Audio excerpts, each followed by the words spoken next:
The ball toss is one of those things that players and tennis coaches absolutely obsess over. This week, one of my players was struggling with her ball toss, and she was doing the classic, trying to throw the ball up, catch it, throw the ball up and catch it. And I absolutely threw the rule book out the window. And as always, we went a little bit ecological dynamics and we fixed it quite quick in a fun way. Welcome to mytenniscoaching.com. It is Friday. We are not live today. If you caught my stream last week, you will know that I was pretty tired last week. I was pretty run down, and I'm actually recording this straight after last week's stream so I can stream it out next week on demand so I can have some time off. So unfortunately, we're not live, so any questions or comments you may leave, I won't see. But please feel free to leave comments down below. But anyway, we're going to talk about the ball toss. So this week, I had a young player, aged 9, soon to be 10, and green ball player, just started working with me. She's been working maybe, if this might be her 12th or 13th lesson, had some lessons before, played a bit of tennis before, and she's not a bad player. She can play. So she's not a complete beginner. And we've done lots of work on the serve over the past couple of weeks because it's me and I love to serve. And she's been really struggling, in her words, with a ball toss because previous to me, she was taught to throw the ball up at 12 o'clock or just in front of the shoes and in the perfect position. So over the past few weeks, when we've been developing her serve, she's like obsessed with a ball toss. Like, it has to be right. It has to be a perfect ball toss. And listen, if your coach is teaching you, if you're a coach and you're teaching the perfect ball toss, you need to really question yourself. If you caught my stream a few weeks ago when I showed a part of the presentation that I used for Tennis South Africa conference, like, you serve differently all the time. Your ball toss will change during the course of a match. You'll get tired, it will affect your ball toss. You get tight, it'll affect your ball toss. If it's windy, it'll affect your ball toss. If it's sunny, it'll affect your ball toss. So teaching players that there's a perfect way to throw the ball up and to hit it in a perfect position is absolute rubbish. It's garbage. And I was reading a study this week. I can't remember it off my head, but it was saying that the ball toss will fluctuate between 7 and 11 centimeters per player, which is quite a big thing, really. And so this whole notion of, oh, if you throw the ball up at 12, 1 o'clock and just in front of your shoes, that's a perfect place. Well, not if I want to hit topspin. If I slice, it might go a little bit different. Like some before, though, if it's sunny or windy or I'm tight, it's going to change. So this little kid, God love her, is just throwing the ball up, catching it, throwing the ball up, catching it. And I'm like, well, why? She goes, oh, it needs to be perfect, needs to be right. Okay. Let's look at this then. So, as always, I'm thinking, I've got to make this fun. Listen, standing there throwing the ball up is not fun. So I need to make this fun. I need to make it engaging. I want her to interact and engage with the process, what she's doing, and the game. So, okay, let's try this. We're going to play points. You're going to serve all the time. I'm going to give you a spot, and I want you to interact with the spot with your shoes in a few different ways. And the only condition is when you throw the ball up, you've got to hit it. She's like, oh. I said, but it's going to be fun. Like, and we're going to rally the point out, play points. Don't have to keep score, but we're going to play tennis after the serve. But then when you go on to the next serve, I'm going to give you a different challenge, and we'll sort of have maybe a couple of goes for each challenge. I've got 4 things that I want us to try out. So the first thing I asked her to do is on the spot, put the spot where she wanted to serve. She puts it on the baseline. Okay. On the next couple of goes, you've got to put your shoes together. Okay. So shoes have to be touching really close together. You're going to throw the ball up. You're going to serve it, but then we're going to play. So she does it. Obviously, by putting the 2 shoes together, it's a very small base. So she's going to be a little bit wobbly, a little bit all over the place. Classic thing happens. She misses the first couple. But then what happens? She self-organizes her body. She works out a way to move her body so she can perform the serve, the task, under the constraints that are set. Perfect. Loving it. She's loving it. She's serving. And because we put the condition on that she had to hit the serve as soon as she threw it up, Yeah, she's not catching it no more. I'm really happy. When she started to get quite a lot of success, okay, now I'm going to change it. So on this next one, it's a bit weird, but you're gonna love it. What I'm going to do is I'm going to stand on the spot with your front shoe. So she was left-handed, so her right shoe, and bring your left shoe high in the air behind you. So 1 foot's down, 1 foot's high. So you all your weight's on that front foot. You gotta throw the ball up and hit it. She's like, what? Try it. Have a go. She tries it and she almost falls over. And then she tries to then she then self-organizes. I said cheat. Yeah. She then puts her left foot forward, her strongest foot forward, because she wants more stability with that stronger foot. I'm like, well, no. Has to be your right shoe because that's your front foot when you serve.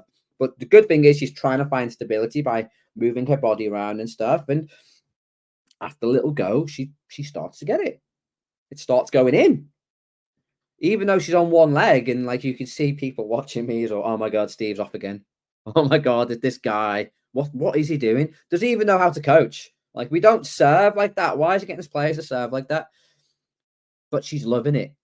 And she's getting the serve in, and it's working quite well. So, part 3. This time we're going to do your back shoe, your left shoe. Put all your weight on the back shoe, lift your front shoe up, your right shoe. So your front shoe is going to be in the air, and hit it. So all your weight's on the back shoe. Again, using the spot, so something that she can physically see, external focus. And she, struggles at the start. She's throwing the ball too far behind her head because all her weight's going back. So when she throws the ball up, it's going back behind her as well. After a few minutes, she self-organizes. She works out a way in which she can actually perform the action, the task, even though she's in a very unorthodox way. I'm like, great. Let's try this one then. The last one. So the last one, front shoe down, back shoe. All I always do is touch the court with your toes, so your heels lifted up. So it's a tip stance, which we know young players, you want them to serve and start to rotate their hips and shoulders into a tip stance. So she does it and she nails the first few straight away. I said, okay, now let's upskill it a little bit. So when you go to swing and hit the ball, can you go from stuck to unstuck with a back shoe? Okay. It's a little bit disjointed at the start, but again, she self-organizes herself and she does it. And then she starts serving really well. So I stopped the practice and I said to her, well, out the 4 ones, which one was the most comfortable for you? She went, oh, the last one. The last one was really comfortable. I said, well, what did it feel like? She said, oh, I had lots of balance and I felt like I was moving my body a bit more into the serve. Well, why don't you try more of that? Because you serve really well. And the other thing that you've also just hopefully seen to yourself, even though you're in those weird, unbalanced and crazy positions, was your ball toss always in the same place? She went, no, because when I was on my front foot, the ball toss was quite far in front, back foot behind me. The first one was a little bit all over the place. The last one was a bit more stable, but even then it wasn't always in the same place. I said, well, it doesn't matter then, does it? Because what you've just learned is you can actually move and adjust your body based on no matter where you throw the ball up. She's like, oh, okay. And it was like, do you see the light bulb go off in the head? And I'm not saying it's amazing coaching, but my intent was it's something called differential learning. So I'm trying to get her to look at all the extremes. Like, can she serve in lots of extreme positions? Can she find movement solutions to find a more suitable solution? In this case, the tip stance. So I do guide her towards a suitable solution, but I'm also saying, okay, well, we don't want to serve on one leg forwards or backwards. We don't want to have our feet too close together. But I let her work it out herself, and she explored and she discovered that herself. Surely that's a deeper level of learning. Surely that's going to be more satisfying to her because she feels like she's solved the problem herself. She's not been given the answers by me, the coach. And I was really reflecting on this yesterday after the session. Like 6 years ago, I would have just told her what to do. Well, get into that position, tip stance, ball has to be in front of you, and 12 o'clock, 1 o'clock, whatever you want to call it. And that's where you want to hit it. And it wouldn't have stuck. Like, her, again, not disrespecting her previous coach here. Like, her previous coach has worked really hard to try and fix the solution, just like I would have done it 6 years ago. But it hasn't stuck. All it's done is created this false narrative of a perfect ball toss, when that perfect ball toss doesn't exist for the reasons I mentioned before: stun, wind, changes in body, changes in mindset. But now she went away last night with the confidence that, well, it doesn't have to be perfect. And if it's not perfect, she can actually find a way of getting the ball over in it anyway. And that's what I love about this ecological dynamics approach. There's no single way of doing it. It's not about giving the players the answers. It's giving them the problems and letting them self-organize and find solutions. And it's the first time I've ever done that before last night. I've never done it with any other players. And it was literally on the fly. And I was looking at her issue, the ball toss, and this whole thing about being basic. And my mindset 6 years ago was being, I've got to fix it, got to fix it. Last night I was like, you know what? I'm going to make it worse. I'm actually going to make it worse. If you think it's worse, like your ball toss is not great, I'm going to put you in a situation that's going to really test that ball toss out. And that's what I sort of came away with a nice sense of job satisfaction last night. Like, I made things worse, but ultimately she self-organized it and made it even better herself. And yes, I got the looks from the parents. I got the looks from the coaches side by side. I had 2 coaches side by side next to me, and they were working on serve. Very explicit instructions, nothing wrong with that. And I can see how it may look to parents. I've said this before on the channel, haven't I? Like, parents may look at me and go, "Oh, it's not technical enough." "Oh, I like going to that coach because they're really technical." "Oh, such and such was a great coach because he really knew the technique of tennis." Like, here's a secret. Like, I actually know a lot about technique. I know a lot about biomechanics. The player doesn't need to know it. And if I tell the player it, they're not going to replicate it anyway. So if I can get the player to explore it in their own way and find their own solution, that's probably more impactful coaching. I've had a few conversations this week about, like, what does good coaching look like? I mentioned before on the channel, don't think a lot of tennis coaches know what good coaching looks like. I don't think a lot of parents, well, I especially know a lot of parents don't know what good coaching looks like. And to me, it's not about giving them the solution. It's about letting them explore and sort of, it's about them finding the solution themselves. And my job is to create the problem. So I thought that'd be a nice story today, rather than me talking about, oh my God, that coach is so bad, or oh my God, don't basket feed, oh my God, don't serve unopposed. I thought I'd share a story of actually how I sort of helped the player fix a ball toss this week. I will be filming, and if you want to see me coach, I have lots of videos of me coaching real life players, real life situations in real time, no editing, and I have loads of them on my Coach Academy. I put them on there and I talk through them. I do like a voiceover, like an old school DVD commentary, but you see me as well. And I talk through the lesson. And there's another thing that I really thought about last night, because I did quite a few lessons yesterday. Didn't have a single plan for any of them. Like, I had an adult beginner, never coached her before in my life. First lesson, didn't know what to expect. Could she hit a ball? Could she not hit a ball? You get the classic text of, I've played years ago and I've not played for many years, played with my family, played with my husband, played with the kids. I'm like, okay, we don't know what to expect.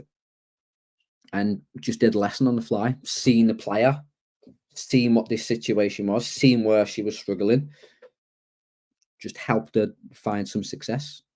Didn't basket feed, didn't isolate a skill. So the player in question now she was just hitting the ball too short. Her racket was too flat. She was going side to side. So I said, okay, your job here is keep me behind this line. And we just used a baseline. Okay, can you keep the ball? Can you keep me behind the line? And she has a little go. And when she achieves it, so, well, what do you notice about that one compared to the other one?